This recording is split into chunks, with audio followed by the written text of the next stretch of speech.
So in this video we'll take a look at the notes mode.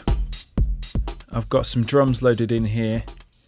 I've loaded in, it's a synth sound, I pulled it in from the browser as a guitar sound because I thought a guitar would be quite a cool way to demonstrate the notes mode. So I've got this monophonic sound and I've also got a polyphonic sound. So we can activate notes mode simply turning it on, and I've got this synth here, whatever sound you've got, if we go into our keyboard, it basically allows us to strum notes. So I can just, with notes mode on, strum through these 16 pads chromatically. So it's effectively me just going like that very quickly. But we can, it sounds great. It sounds great with guitars. It sounds great with all sorts of melodic sounds. So I can go from pad 16, D sharp 4, down to C3, back up again. I could go down an octave.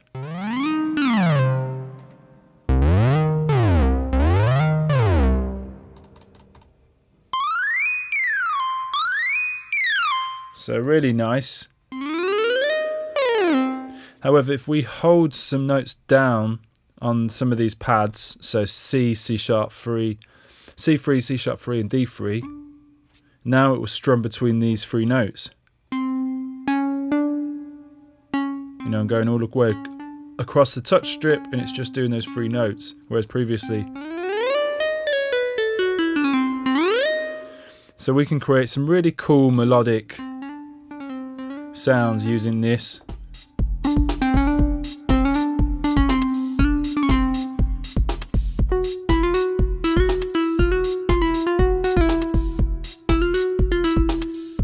However, it gets a little bit more powerful if we then activated one of the scale snaps. So if I went from chromatic to minor and dropped it to, say, an F, so now we're in F minor.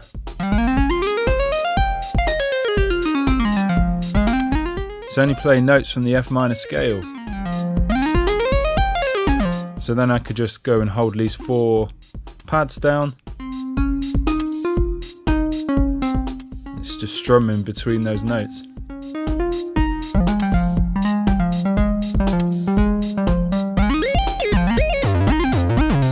So really cool, really creative way to add melodic content into your project. I thought we'd look at this polyphonic sound using notes mode as well. So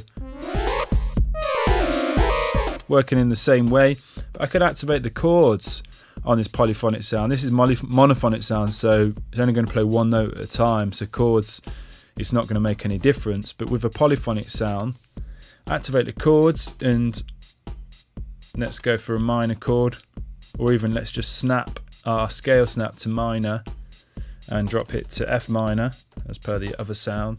So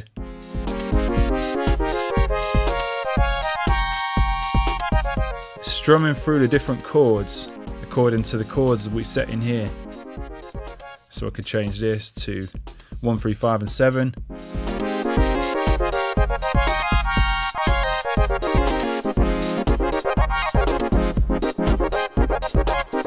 And it just allows you to create melodic content that you would not necessarily be in a keys player or having loads of musical or great musicianship. You can still start jamming around with stuff.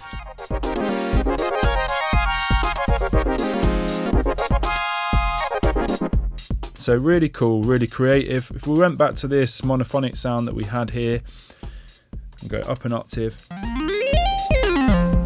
it gets really cool again when we combine notes mode with the note repeat. So I'm going to turn this on. Well, it's pinned already, so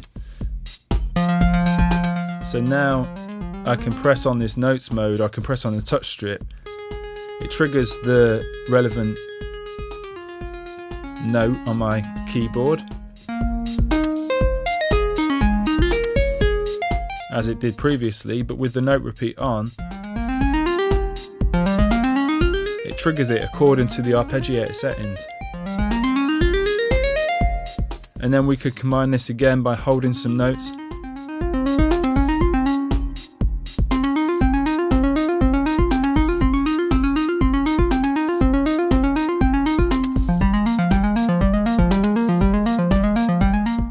could change the rhythm even.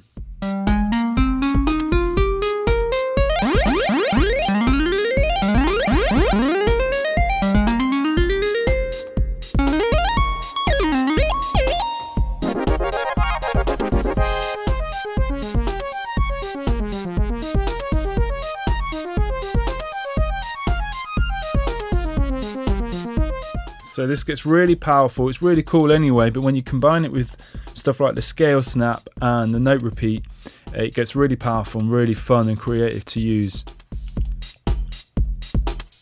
Okay, so that brings us to the end of this introduction to the Maschine MK3, covering pretty much everything you would need to know to just get you started. Hopefully we've not missed any stuff out to start writing ideas, getting ideas down. We're going to do a follow-up course, more advanced stuff, so looking in more detail at a lot of the sampling options, the drum synths, the bass synth, just going much deeper and a bit more under the hood with everything, and just enhancing everything that we've learned so far and taking it that one step further.